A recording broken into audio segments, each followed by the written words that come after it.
I won't steal the thunder of Richard when he actually presents this material that he, Anu, and others have worked on. But I can tell you that if you were to look at Amazon today and you were to actually do a search for the word disruption, you'd come up with any guesses on how many books you'd actually come up with? Pick a number between 1 and 2,000. It's actually 1,571.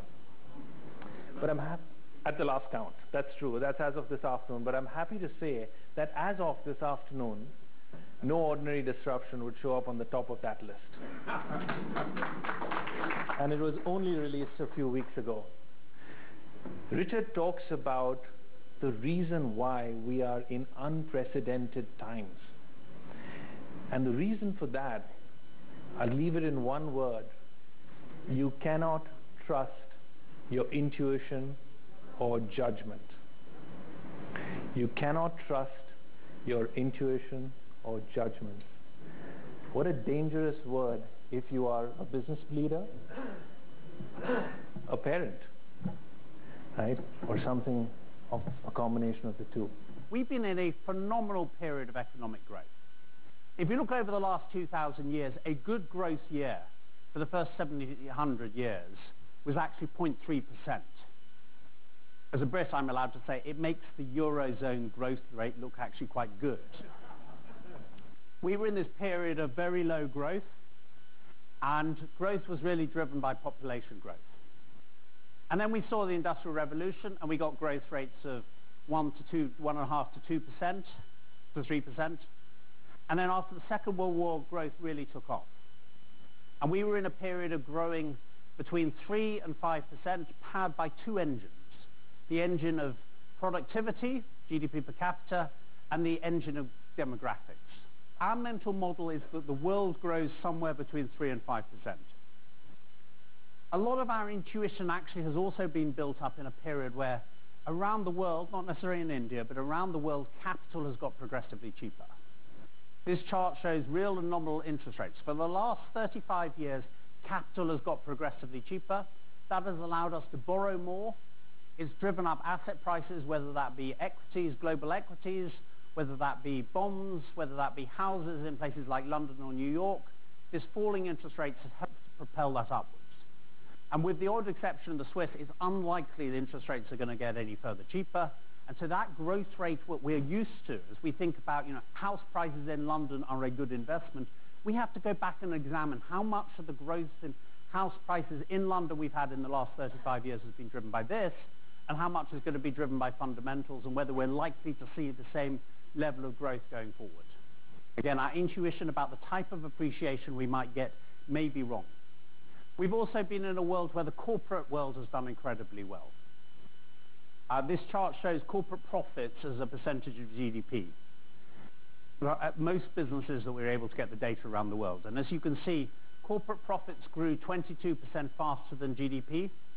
But when you get to net income, once you've got the benefit of falling taxes, falling labor costs, falling capital costs, and falling interest rates, net income has gone up 70% faster than GDP.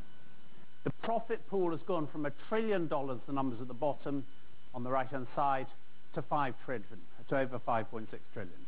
There's a 5-fold increase in the profit pool for corporations. This has been a wonderful period. If we don't get a step up in productivity going forward, and productivity stays the same, and we have just the impact of demographics coming through, we're going to be growing a lot less in terms of the world. We're going to be growing at around 2% rather than 3.5%. Now, hopefully we can expand productivity and fill the gap. Maybe that will be doable, maybe it won't be doable. But we've got to, if we can't step up our productivity growth, we've got to learn to live in a world where growth is much lower than the 3.5% we are used to. And that has huge consequences, and when you get to the individual country level, this is a big issue for some of the countries I talked about earlier, that have high social commitments, high debt levels, and shrinking population. Because those are a toxic mix that really can't work together. And then the fourth disruption is the fact that we connected the world up. We connected the world up through capital flows, through trade flows, through migration, and flows of services. And growth, these connections have grown much faster, and we've connected the world up in a different way. It's not just hubbed through Europe and through the US. We're connecting the world up south-south as much as we are through some of the big hubs. We've also connected the world up through things like biofuels. This chart shows the correlation of energy prices and food prices. Used to have much lower correlation. Now biofuels mean that if energy goes up, food prices tend to be pulled up as well as farmers plant more biofuels, or biofuels use agricultural land. So we're in a world where correlation has gone up. There's another example of a connection. Greece as a country has been in default in their government debt 50% of the time since independence. Now, unless you were a banker lending to Greece, it really didn't matter whether Greece was in default or not. Now we've connected Greece up to the global economy through the euro. Such an event, and something that happened 50% of the time with the greatest charity to some of my Eurozone friends, cannot be described as a black swan event. That if Greece goes into default, we've connected it up, and it's now become a major Eurozone crisis. We've made these connections. And part of the challenge is to think through whether all of these connections are things we want. And one of the most striking ways of seeing this connection is to look at global growth over the last 50 years. And despite a whole bunch of shocks we threw at the global economy in that period, we never had a recession.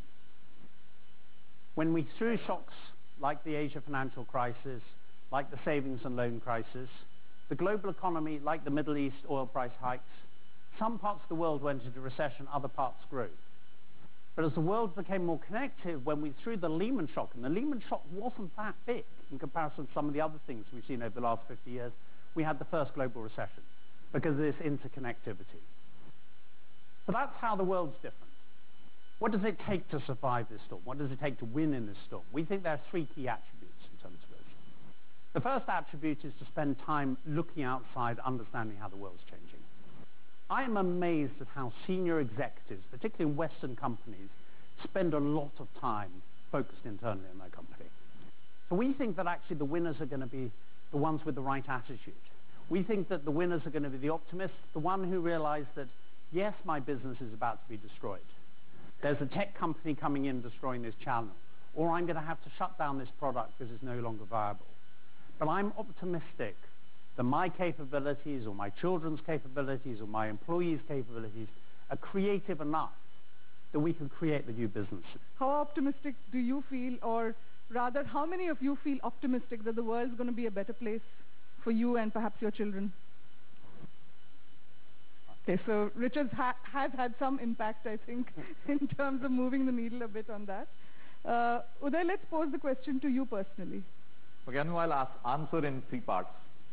First, recently I read a wonderful chart which came in The Economist about which jobs will remain 20 years from now. And I went through the list, the jobs which were almost certain to remain at the top, the jobs which will grow away at the bottom. So at the top, the number one job was, safest 20 years later, was leisure trainer. So a leisure trainer's job was safe. The second was the dentist. And I was looking at where does the name banker fit in the list. So I kept on going down and sweating. Then there came the name of the accountant. 20 years from now, The Economist says 85% probability that accounting job will not remain. Went further down, the banker was not on the list. And being an optimist, I felt I had a job 20 years later. So it was quite fascinating. And actually taking on from that, I believe that any discontinuity creates new opportunity. And fundamentally, if you had a static world, what's the fun? Therefore, I am an optimist from that point of view with two important questions which bother me. One is the models are changing, and some of it I think you've covered. But the two questions in my mind are, you're moving to a world, especially for business, which is getting to be a lot more winner takes all. So how do you deal with a world where most of the time businesses used to figure out way of sharing the pie, but a lot of people survived? But in this new disruptive world, the winner is taking it all, and what happens to the rest? So that's a question which bothers me. And second is, I know the answer on jobs which Richard gave, but this is no ordinary disruption. And where do jobs come from in the future as technology disrupts a lot? So these are the two questions which I have in my mind. And on the specific score, if I had to score on 10, Anu, my score on optimism would be 6.8234 on 10, because I've just done my data analytics, and rather than depending on intuition, based on that data, I'm optimistic on that. I think that there are examples where winner takes all is absolutely right. And then there are going to be examples where actually we're going to see the democratization. So I'm going to give an example of the rise of platforms. Platforms allow consumers to be able to connect with suppliers in a very efficient way. An example of a platform might be Amazon Marketplace, where you can go onto Amazon Marketplace and buy a product. It could be Alibaba, it could be eBay. Actually, in some ways, Uber is a platform. It allows you to talk directly to the taxi driver. And so when we look at platforms, platforms is a winner-takes-all world. The bigger the platform gets, the less likely you are to go to another platform. I think one of the things the book talks about is that competition is going to come to us from all quarters. For Western companies, it comes from new geographies. And even for companies which are high growth and innovative, there are a whole new generation of very innovative guys snapping at your heels. So how do you think about building innovation capacity, particularly given that you have a bunch of consumers who are anyway 10 steps ahead even of organizations? You know, I think as a banker, when I sleep at night, I worry about it. Will I have a bank next morning? Or will there be a Ali Bank or a Flipkart bank or some other bank which will be doing the business we do? And it's something which I think, frankly, especially in our business, we've for too long relied on regulation to really be our sort of good reason to get protected behind. There may be good reasons behind it, but I think the consumer is moving much faster. The only point which I want to bring to the fore as we think about this consumer, and particularly in the business of risk and trust, is two extremely important points of this disruption are really privacy and security. And it reminds me of the many, many James Bond movies we would have seen over time, where the devil, I mean, you think about Goldfinger and various other movies, how the devil really had the master of technology. And it does worry me that as we go down this path of very quick adoption of disruptive technologies, particularly from consumer point of view, what's going to happen to privacy? Every time we sort of look at the Google map, somebody is getting the data of where we are, what we are doing, our life patterns, and we're assuming it's safe because people out there will not use or misuse it. But the whole issue about privacy and trust and security around the consumer is an important part of this debate.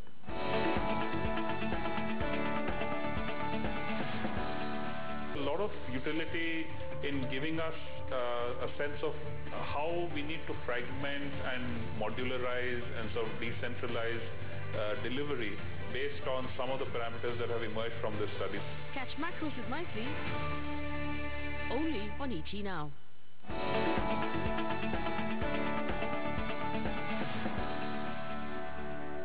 Biggest risk that we, at least I draw from this, is the constant dependence on precedent of past models that have worked either in your own situation or elsewhere as the basis for future policy. I think that's something we need to guard against. Maybe I'll come back with a little more elaboration on that a little later. I'd like to turn to our two panelists. Since Nainan has been associated with a business that satisfies a morning need, but has changed disruptively in terms of both content and delivery mechanisms, I'm going to start with him. And since Hari has now gone into business that satisfies an evening craving, I'll come to him later. So let me start with Nainan and use the time of day kind of a sequence. I'm not a friend, Sameer. Okay, when you listen to a McKinsey presentation, and you get so many facts and figures thrown at you, you get numb and you can't think anymore. So I'll keep it simple and start with the story about the business that I'm in, which is information, newspaper. And when you look back at, we are one of the threatened species in disruptive change. And when I look back at the last, I think roughly 35 years, we've seen in the 4 processes that go into producing a newspaper, each process has gone from being analog to digital. The first process, of course, is what we journalists do, which is write out something. In those days, it was done on a typewriter and a piece of paper. And the second process is when the page gets set, which originally was on hot metal. And the third process is when you process that thing before it goes onto the printing machine. So out of those 4 processes, the one that changed first was stage number 2, which was that the way in which the page was made on hot metal shifted to what is called phototypesetting using keyboards. The next thing that changed was step number 3, which was what is called pre-press, which effectively disappeared because it moved forward into step number 1, which was the editorial room, where they started making pages on computer screens using Quark or whatever other technology had come on. So steps 2 and 3 effectively disappeared. And you were left with step number 1 and step number 4. And step number 1, of course, after the personal computer came in, became totally digitized. And what's left finally is the printing of the stuff on newsprint, which is now challenged. We're still growing in this market for a variety of reasons. The economy is growing, literacy is growing, income levels are growing, more people want news, so the business is growing. But that's not the way it is in Western economies. In the US, newspaper sales have been falling by roughly 5% a year for several years. Advertising has been falling slightly faster, I think. And so the business is challenged. And so it might eventually go away completely. Now, the point I want to make is that this is not a rapid process. It's taken 35 years. And I want to put to you that in all the examples you gave, and I've read your book and I've enjoyed reading it and I learned stuff from it, the really disruptive stuff is one of your 4 categories of changes, which is the digital. Change of materials is not disruptive in the same way. I don't think energy is disruptive in the same way. When you look at how old is solar energy and how old is wind energy and how much time companies had to adapt to these things before they get up to speed, you've had forever. And nor is making machines work for you, which a little more, it's accelerating. So now the thing is that although this is, I think, true that across the board, most companies get time to adjust if they're willing to adjust. The really difficult one is when the change requires a change in DNA, which is when companies start failing, and then you really are not able to deal with the new world. And when I come back to newspapers, which is that, particularly here in India, newspapers are the cheapest in the world. Most countries, they cost 5 to 10 times as much. So we are particularly dependent on advertising revenue. For the English language press, 90% of revenue comes from advertising. Now this is lethal, because the whole digital thing is that you take those away because you disintermediate. Then you find that, and these ratios I think are true across the world from my conversations with publishers outside, which is that the revenue potential of one newspaper reader is 10 times the revenue potential of a visitor to a website. Then you say that this is truly disruptive. But Hari, your business model is very interesting. You move from a sort of classic B2B company, organic chemicals and so on, into something completely different. And it's capturing so many of the forces that were being talked about, not aging necessarily, but the demographic transition, the income growth, and the urbanization. This is essentially a sort of urban phenomenon. More concentration means more efficiency. So, your thoughts on these issues and how it affects business in general, I think will be very useful. Thanks, Subir. Actually, when Vikram asked me to join this panel, I didn't realize I'm going to read a book, so I read it, and I thought it was very useful, and I thank Vikram for inviting me, because that forced me actually to read the book. Richard, that was wonderful, scary at some points, but very useful, very, very, very useful to learn about various examples that you have quoted, and of course a great presentation. No, Subir, you talked about us moving from chemicals, but let me tell you, even the chemicals part is moved into very high technology, into pharmaceuticals, and so which I see a lot of disruption there also in terms of how you discover drugs. Earlier it was serendipity. Today it is about genomics and looking at the crystal structures and really designing drug and big data. Yeah, and that's also digital. Yeah, it's absolutely. So you actually design a drug on a computer. In India, we have 50% of the population which is dependent on agriculture, which is only about 15-16% of the economy. So, which is not sustainable. People really need to move into urban areas, and because, as you rightly pointed out in the book, the cluster or the urbanization provides opportunity, efficiency, productivity, even innovation. The innovation only happens in clusters. If I take examples in the pizza business, I think the growth that we are seeing, we are the second largest in the world after US. Yeah. So, which intuition would not have said 10 years back that is going to be the situation. And 200 cities, we sell pizza in 200 cities. We thought we will sell in probably 7 or 8 cities at a particular point of time.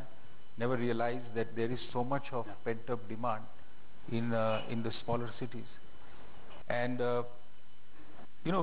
talking about technology and disruption even in the pizza business, we almost 3 years back launched the online app, online ordering of pizza. And the thought was, see, when we started the first pizza store, you had to remember the name of or the number of that pizza store. So you would dial your own local pizza store and get delivery of pizza. Then we thought we will bring in a new technology and get one number, so that if you dial one number, it automatically somehow landed in the local store. And if it couldn't find the local store, then it will go to a central call center. They'll take the order and then deliver you the pizza. I thought it's very simple. If people can have one number, why do you need online? Because online means you have to go and open your computer and start ordering pizza. But what surprised us, this year, 36% of our delivery orders are through online. Now it's quite disruptive, because of course it brings in efficiency. You can actually see the pizza being delivered to you. You know where the pizza is, and so it's, I thought it was 10 years back we couldn't have imagined it. What you're pointing out is that leadership requires a balance. And I think your point about Domino's beginning to see itself as a tech company as opposed to a food service company, very, very difficult transition, but it has to be made. But you pointed out, I think, 4 knowledge bases. I mean, you need to know about technology clearly. You need to know about the demographic dynamics that drive your client base. You need to know about the geographies where you're doing business. and you need to know about what's going in the rest of the world, because the butterfly effect prevails. Anything that goes on anywhere can impact you. And how do you then pool this knowledge into? It's all right to go to consultants and get the knowledge, but how do you build it into your decision making? Since you brought up the space example, it's a story I've been hearing, and I don't know whether it's true or not, but I've heard it often enough and it's entertaining enough to actually to believe. ISRO apparently used to, and I'm told still occasionally does, transport some of its components to the launch site, which is on a very remote part of the East Coast and rather inaccessible by bullock cart. So maybe that's why we went to Mars at 1/10 the price that NASA did. And sorry. Well, if you've seen a bull running, you wouldn't say that.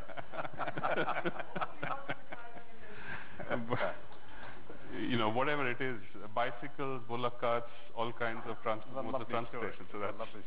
So with that, let me thank you for sharing your thoughts. It's very, very provocative, as you can see. Thank you, Nayan. Thank you, Hari.